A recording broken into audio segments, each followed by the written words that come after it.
intending to communicate in this chapter. And there are just three things we are taking out of this whole chapter. There are three things we're taking out of this whole chapter. And it is attraction, motivation, and taking action. So I'm just going to talk about chapter 8 that talks about how to make a habit irresistible. Now listen to this scenario. Just imagine and picture it in your mind's eyes. Imagine you're in one of your favorite eateries. You've just ordered for French fries and crispy fried chicken. There you're waiting. As you wait, you see the waiter approaching with a tray of sumptuous meal you've just ordered. Your mouth starts watering, right? You can't wait to devour that food. You just can't wait. Just think for a moment. All the eateries, all the popular eateries that we have, like the Kentucky Chicken, the McDonald's, the KFC, name it. It might be different in the various regions that you are.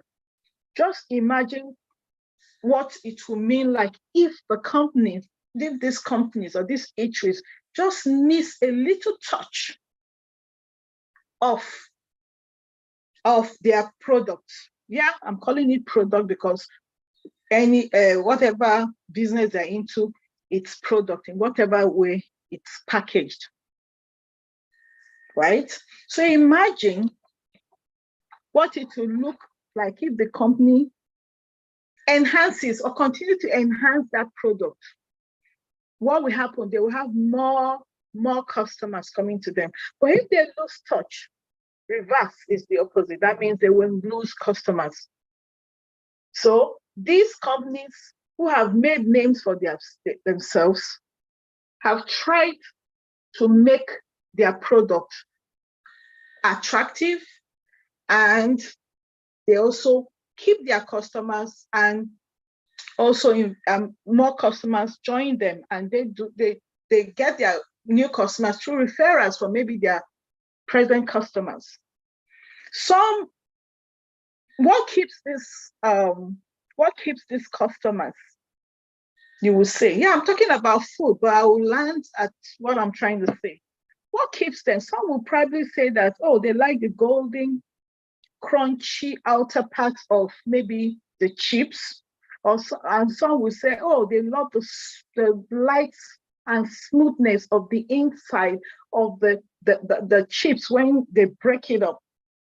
That keeps them going back. So just imagine if any of these companies fall short of that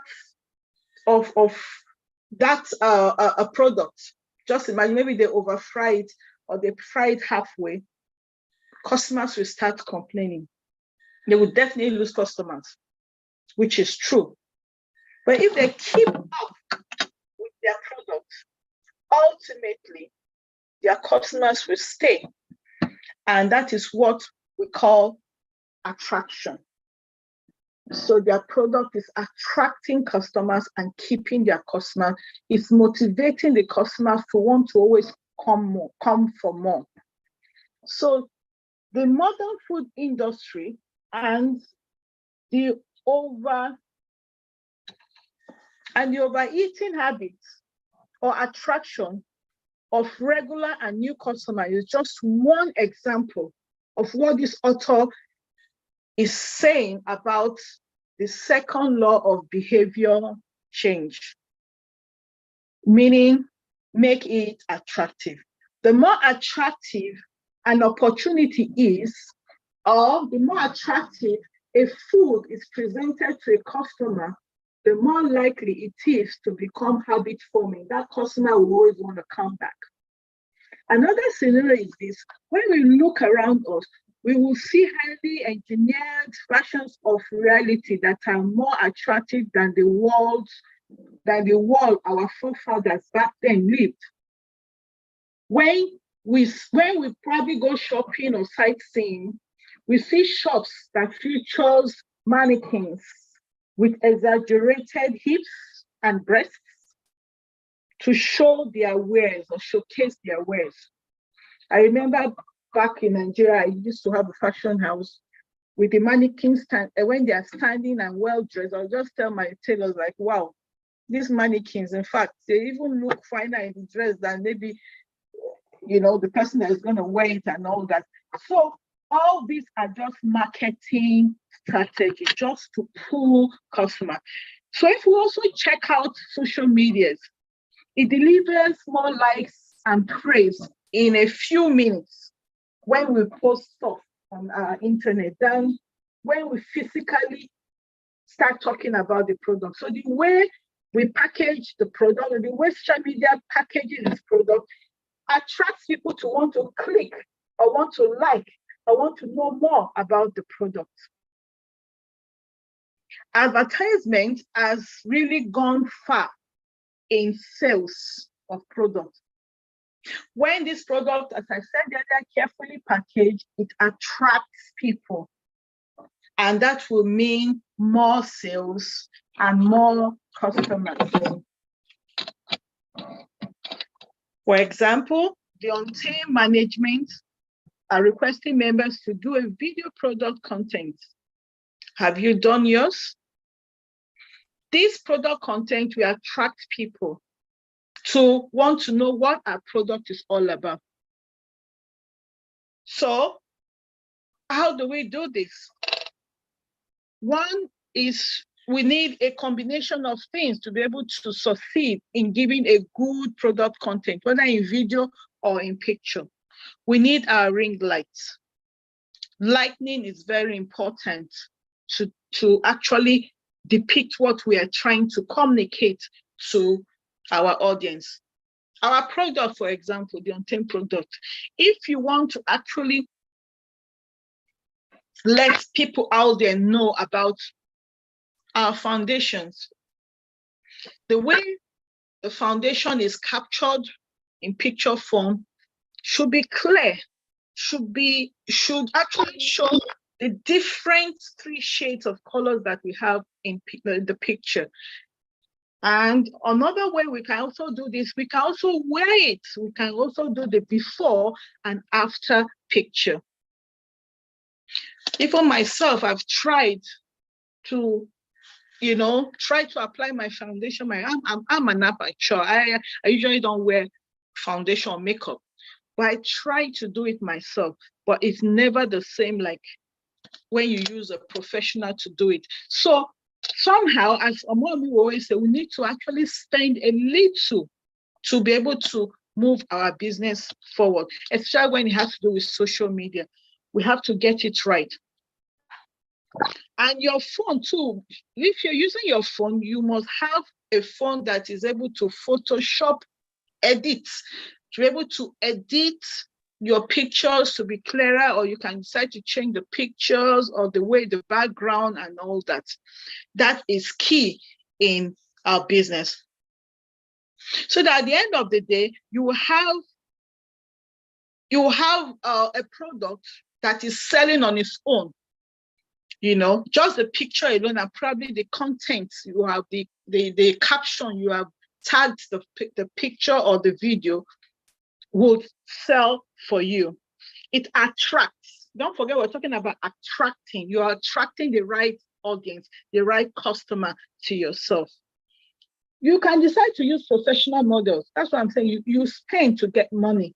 When you spend, you get money, right? So you decide to use professional models or influencers to boost your business. And when people see, they quickly want to know what it is. Is this what this person is using? They want to try it out themselves. And what would that mean? More money for you. Another thing I'd like us to look at is,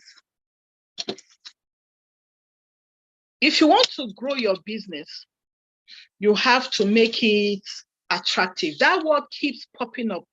If you want to increase your business, you need to remove anything that would discourage your audience.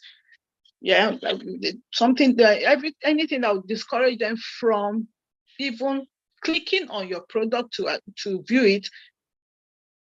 you must not, you must make it attractive. You must understand what they are craving and how it works to make habits more enhancing.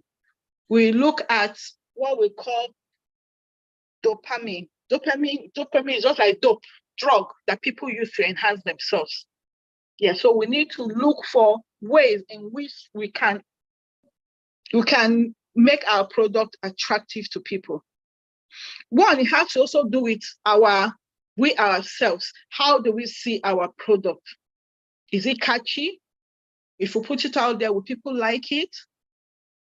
So our habits, it's important. Even we ourselves, our habits, the way we portray our product, the way we talk about our brand is very important. We have to talk about it as if we have taken dope, the dopamine. Dopamine is a drug that makes you charge, it charges you up, makes you charge up. Because when dopamine is high, it motivates one to do or to act well. And back to the eatery, as I was saying, when the food you love eating keeps testing the way you like it, you keep going for it. But if it loses its taste, definitely you will want to stop eating such food. So dopamine, according to the writer, said dopamine sparks helps to also motivate, helps us to learn and keep memory about whatever products we are selling to our customers. It keeps them to always want to come back. For example, whenever we predict that an opportunity is out in our business, or maybe management will soon bring out something that will make us want to maybe sell our products, better. Like yesterday when we were in a meeting with the MD, he said, oh, that has good news. We're all like excited. We're excited, waiting to hear what he has to offer. Then he broke the news that very soon, the samples we have all been crying about, that we need to buy samples, but what they're saying is not enough, because you can only get samples when you probably register someone and all that, and it's not enough. So he said, we'll have the opportunity very soon to start buying samples. Is that not attracting us? He has just attracted us to that, that package that, oh, very soon you can, so that you can now do your marketing very well. That is very good. The management got it there. And we are also excited about that. Other ways to attract people, it's just also what management have done. They have come up with a masterclass for December for members, like meet your director level and you will be there.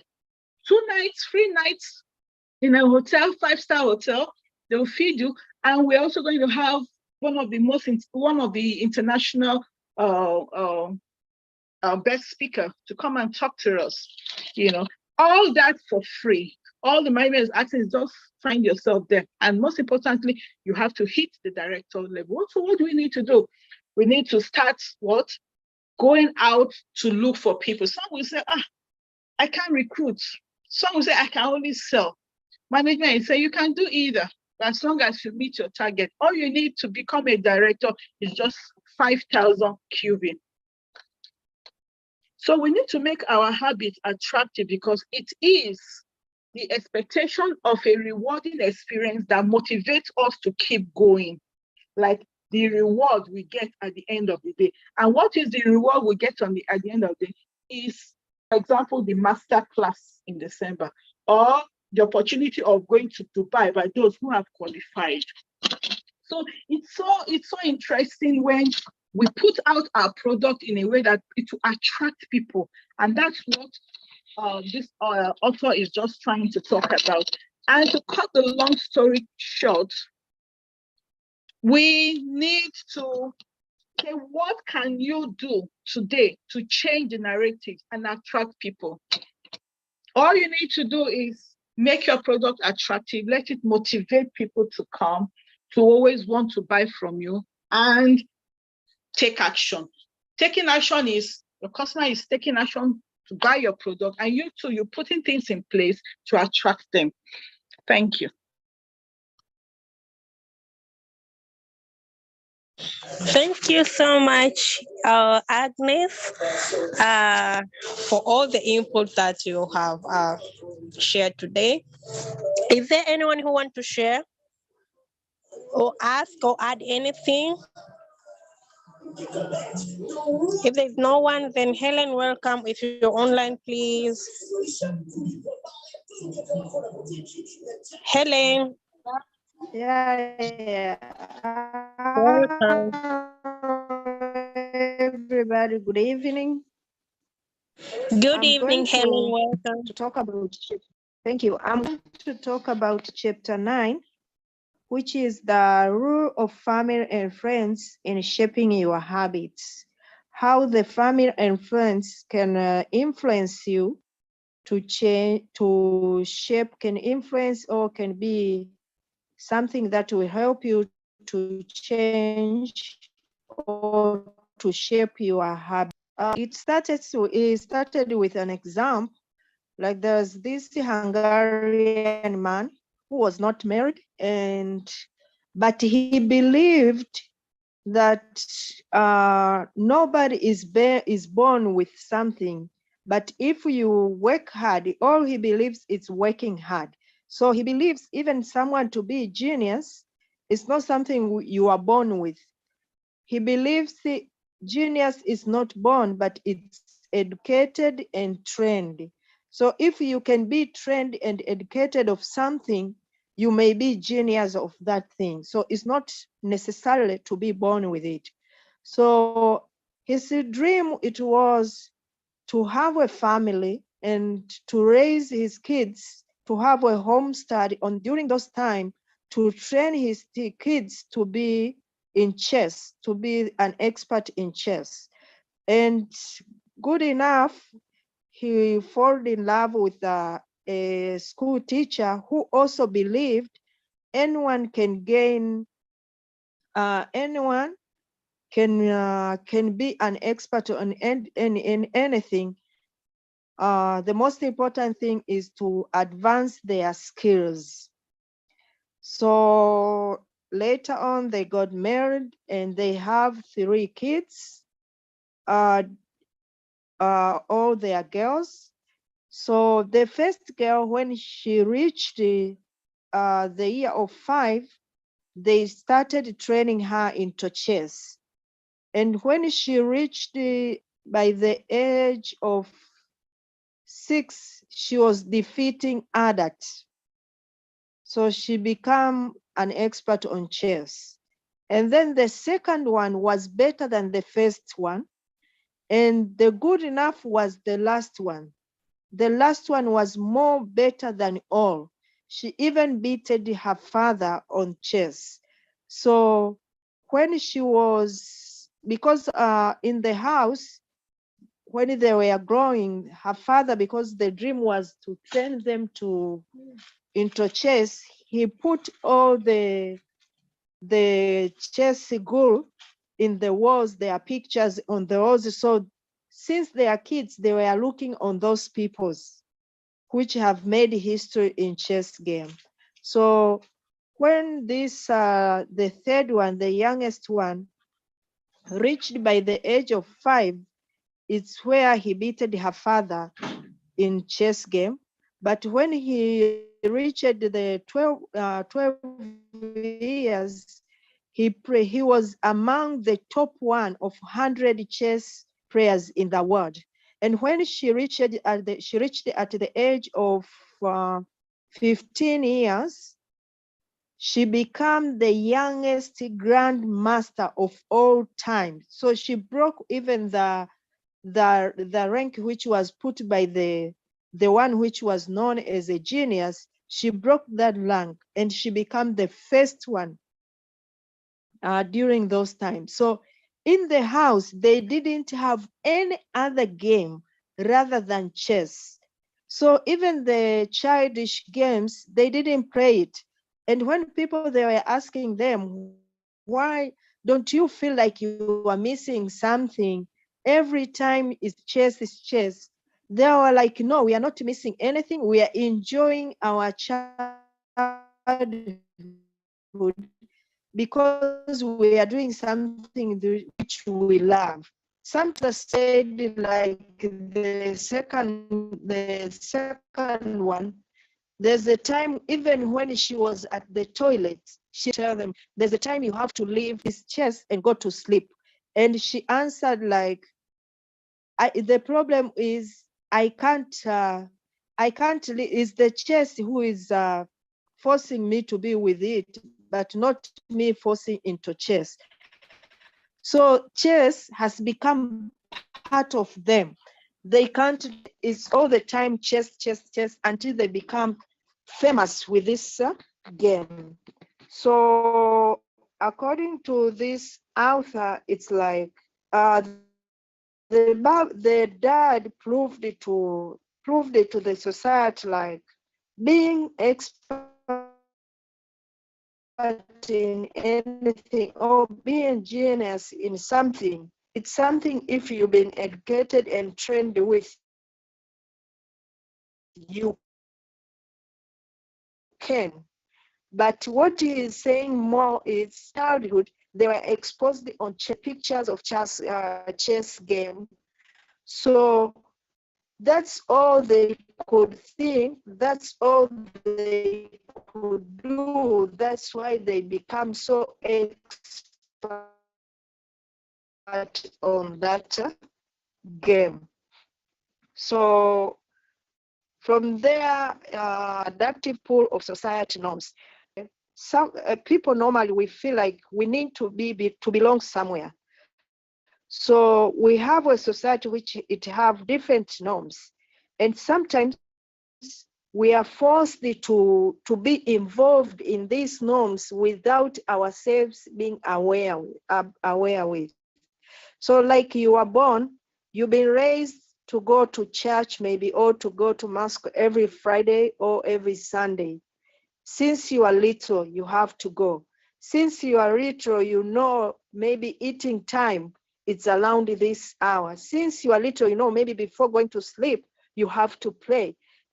Maybe during holiday, you have to go to greet some aunties, some uncles. So it's something which you've been brought up with. So it become part of you, and sometimes you are practicing it without being aware like you are doing it. Like maybe let's say going to church every Sunday. There's a time you know I have to go to church, but if people ask you, uh where did you get this, like can you change this habit, you will be standing for it like, no, I can't change, this is how we do. So it's something which you've been brought up with, and you've been used to it.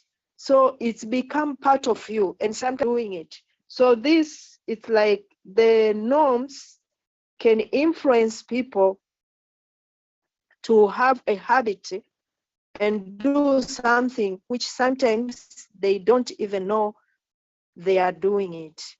And there are some things which the society may, it's some kind of like a formula or some kind of like a way of life. Like you will grow up, you get married, you have birth, you have to celebrate your children's birthday or have a budget for your children's birthday. You have this, it's something which is in society. So when it reaches that time, automatically you feel like I have to have budget for my child birthday party. I have to get married. I have to celebrate marriage. I don't have to get married like quietly around area. So it's something which the environment, the society around you, it's a way of life which you grow up with and which you are practicing it. And sometimes it's not like you want to, but it had become a part of you. So you have to do it.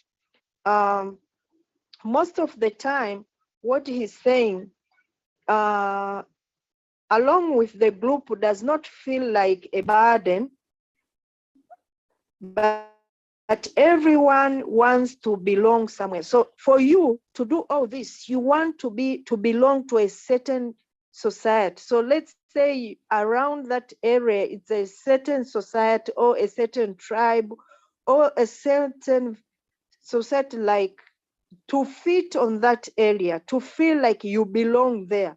And to feel like you belong there, there are things which that society is doing. You will have to cope and to do it and to be part of you. So you can feel like you feel in there.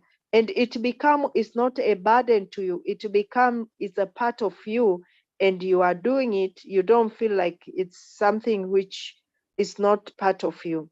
So that's how the society, or how the social life, or how norms can be seductive to your behavior or to your habits. And on that, he come to explain, like, can be classified in 3 groups, because to be on that society, or to be part, to change that habit, so you can belong to a certain society or to a certain tribe, you need to imitate. First you imitate, and then it become part of you. So there are 3 groups which he classified. This group are the people who are close to you, maybe a people who will help to change your habit or to influence your habit, the men and the powerful. Starting with the close, those people who are close to you, like, let's say, your co-worker, your neighbor, your church members, your in the family, maybe uncles, sisters, aunties, are the first people who will influence you, or um, who will be you will be because they are the close people you see every day. You are the close people you work with every day. So there are some habits you will copy from them, or it will influence change. Let's say you went to they are very independent. So once you are there and you are a person who was not that hardworking, and you are not that person who were very independent, you are a person who needs a very too much supervised. So once you go on themselves than waiting for the supervisor, slowly you will adapt that habits, and then you will change. You will start to imitate, and then you will change. Later on, you will become a person who is hard worker and who is don't need to be supervised. It's independent by yourself. So this is how he tried to explain how close people can be a reason for you to change your habit. And this habit, it may be in the positive way or in the negative way. But what most important thing is, make sure those people you are close with, and that habit which you want to imitate from them, it should be a good one, not a bad one. If it's a bad one, means you have to stay far from that person who is close to you, because sometimes you may adapt that behavior or that habit without you yourself knowing that have changed. It's like when you are husband and wife. When you first get married, everybody has got some things which it's your own identity. So when you get together, there's a time people will see, like, you talk the way your husband is talking. You do like this, like your wife is doing. So you become like everybody has been infused in each other habit. So it become automatic. So because sometimes if your wife You may talk like your husband. Some words you may use a words the same your husband is used. The way of talking. There are some sentences, even how you comment, it's like the way your husband is commenting. So when you do that, people will see like you are doing like your husband. You see, no, this is the way I speak, but it's not the way you speak, because it's something has got into you without you knowing. You have been, you are already been infused in that habit. So that's why he's giving a caution, like when you are those people who are very close to you, make sure you imitate the good, only the good habit. But if it has a bad habit, means you have to keep a distance, because once you entertain that closeness, there's no way you cannot be infused in that habit. So that is the part of close. He tried to explain a lot. Maybe if you are a singer, you stay with someone who is not singing, but all the time, if it's someone who is singing, it will make you to start love singing, and even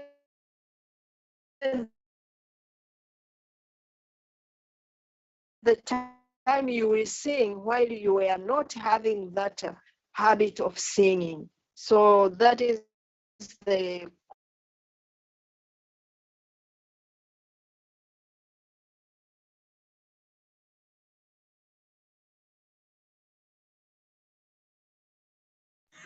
All right. Hi, Helen. I think we have lost her, but we have learned a lot from chapter 10. If there is anyone who can add, please welcome. If you have something to add, please welcome.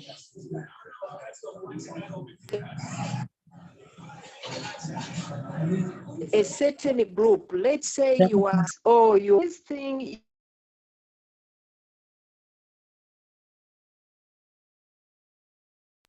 Okay, not a problem, because internet has interrupted at a time that she has finished explaining. Is there anyone to add, please? Welcome. Unmute and speak something. All right, what I've learned, I can make a summary. She was summarizing with this chapter 10, that the culture we live in determines which behaviors are attractive to us. Yeah, that's why in our business, sometimes we say, okay, you're doing business with the untamed, and we have a community like WhatsApp groups. So in case you face any challenges, and instead of going to unstoppable community to oh my god, untamed community members and ask for an advice, you just going to people that who are not doing untamed, of course you'll get lost, because you will adopt what they are doing, what they're saying, everything that they will be coming out of them will be inside you. Okay. Whoa. Agnes is saying, I think Helen summarized chapter 9. That's fine. Okay, that's fine. Yeah. So that's what I was just trying to add on that. Helen, are you back? You were out. Yeah, I'm back. Okay, go Yeah, on. this Zoom doesn't love me always. It gives me out. Yeah, I was at the part which I wanted to talk about many, the influence from many. The influence from many, it's when you are in the group. When you are in the group, most of people will make a decision based on what other people they will think, what other people they will see. So even if something is not right, you will do it for the sake of the group. So that's what he's saying. Maybe as a group, they may say something, but because a lot of people have supported that thing, you, as long as you know it's not right, still you will be supporting it. So there come the time it will change your, it may influence to change your habit to be someone who just supports something without reasoning it. And that's something which you supported. There's a time it may change you without knowing, like you become at the time you can't make your own decision based on your own view, but you will be making a decision, or you will be agreed you will be someone who will agree on something based of the majority, like the many, what are they saying? Maybe they are right. There's a time you even question yourself, like, I know it's wrong, but I think they are right. How can be all these people be wrong? They are right. So even if your eyes is telling you it's wrong, still you believe they are right. We can't be wrong, all these people. So you agree on something which is not correct. That is the change of habit based on many. And there is a third part, which is saying change of habit. There's change of habit based on the power. The part of powerful is grief for respect, for worship, and there are people who want to be higher always. They want to be worshipped, they want to be respected. So when it comes to this part of behavior, people, like everybody, you look for someone who is powerful. So when you look, like, let's say someone is looking maybe for a certain president. When you look at that president, you see the way he's reading, like he's a ruler, so he decide everything. And when you see that, you feel like, I want to be like him. Once you say, I want to be like him, there are certain behavior, or there are certain habits he's doing. You start copying it, you start behaving like him. Maybe the way he's walking, you start walking like him. The way he's talking, you start talking like him. All that you are imitating because you said, I love him, I want to be like him. And since everybody wants to be respected, wants to be praised, to be recognized, to be acknowledged. So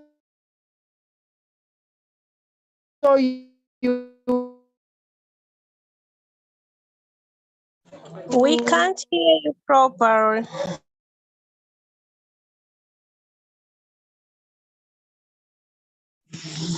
Hi, Helen. feel like once you, wow, you look like a president, you look there, but I'm still alive. Do you hear me now? You're off and on. Hello? Yes, you're off I and don't know. on. Right now, do you hear me well? Yes, trying to please. check Go on. Yes, we do. Go on. Thank you. Yeah, so the last part is a very a powerful. It may be a rich people, it may be a musician, it may be a president, a certain person in a certain area which is powerful. Because of that, being respected, being recognized, being praised, you will feel like, I need to be like him. So you will start acting like him, following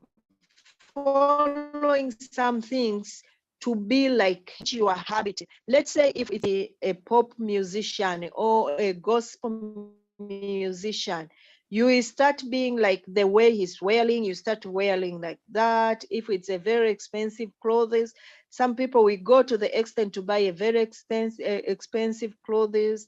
The way they are walking, the way they are talking, the way they are behaving, it will become a part, it will be in you. So there's a time you can't do something without being like that person. So that's how you can change your habit, by following the power, by being influenced by these powerful people.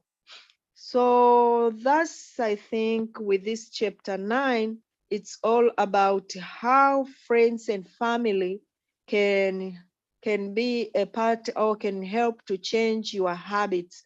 But all in all is like, let's say, coming back to our business, what according to this chapter, what I can say is, in Untamed, we have people who have been in this industry for a long time, and we could see their achievement, their growth. So if you be close with that person, means you will start imitating what they are doing, their hard work, how they go. So it will help you also to grow, to be like them. He said even those people, like, I like maybe Eric Ward. So you start following everything he's saying. You start listening. You start to imitate that until the time a success will come to you, but not because it just come, but because you have changed to look like that person, or to act like that person. So with our company, what I can advise people, if you see a leader, your upline, it's someone who is a hard, he or she mean it the way she's doing it, be close with it. Let that habit come into you. She's selling more than you sell. Be close with him or her. So you can infuse that habit, and it can help you to grow in the business and to do more. Because at the end of the day, you need growth. If that's what will help you to change, to get growth, to have a growth, then be close with that person. Learn what he's doing, what steps, how he's doing. That where you get the growth. And most important thing is that Hungarian man said he believed in hard work, and he believed in education and training. And surely, even in our business, if you really help, you work hard, and you get educate yourself about the product, all the material are there. So educate yourself to know the product, be expert in this product. You will be expert in selling. As he was expert, the kids become expert in chairs. I think even you can be an expert product as long as you have put all your time. Remember this man, all these kids, they didn't have to go to school. The means chess. So even yourself, you take time, like myself with Untamed. In the loom, put a picture of foundation. It means I have to read Untamed or Untamed. I remember there's one teacher who told me, if you have a goals, make sure you put your goals even in your kitchen, in your refrigerator, in something where every time your eyes will look with and remind you, like, this is your goals. This is your goals. From there, you won't forget. Even when you go out, the moment you come in your house, you didn't do anything. Your eyes, you enter in your kitchen, in your refrigerator, you see your goals.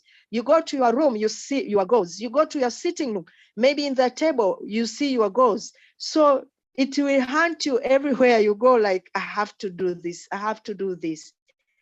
So that's all with chapter 9. Thank you very much. Thank you so much, Helen, for explaining all this about chapter 9. If there's anyone who can add, please welcome. 2 minutes to go. Any addition from any of us, please welcome. Please unmute any question, anything. Unmute or comment. I will read.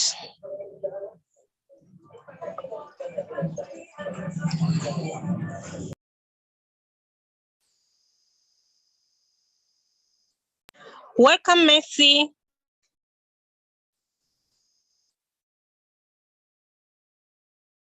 Welcome, Fidelia. I've seen you have unmuted. Hello, everyone. My name is Fidelia. Hello, welcome. Go on, please. Can you hear me? Yes, we can hear you. Okay. I learned something from this chapter. It's just a little thing, but that when we surround ourselves with people with similar goals, it helps us to, as it were, focus on those goals and do all we can to achieve them. But when we are with people who are of different interests and or goals with us, then it becomes a lot harder to, as it were, form a better habit. So what I'm seeing with this is that I should look up more to more of the members of the Untamed so that I can grow, because it's a very difficult thing for me, but I'm trying to do my best to make sure that I look up to those who are already there so that they can give me hints and tips on how I can grow better. Thank you. You're welcome, and thanks for your contribution, Fidelia. And time is up. Is there anyone who can add? Messi? Do you? Okay, go on, Messi.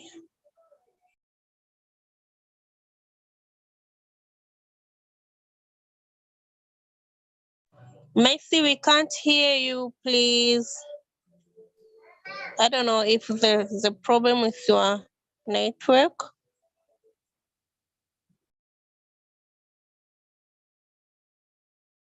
I think the network is a problem. Oh, thank you so much, Agnes, Helen, for explaining to us chapter 8 and 9. And thank you to Fidelia for your contribution. Then thanks to everybody who have joined tonight.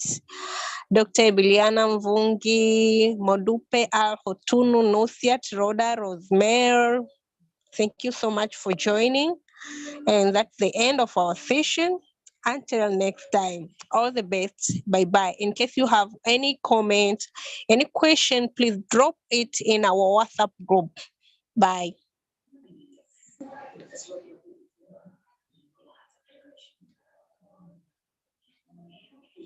Oh, you're welcome, Modupe. I think that's the end of our session for today. Until next week. Wishing you a strong closing for this month as we approach end month. Bye-bye. Bye-bye, everyone.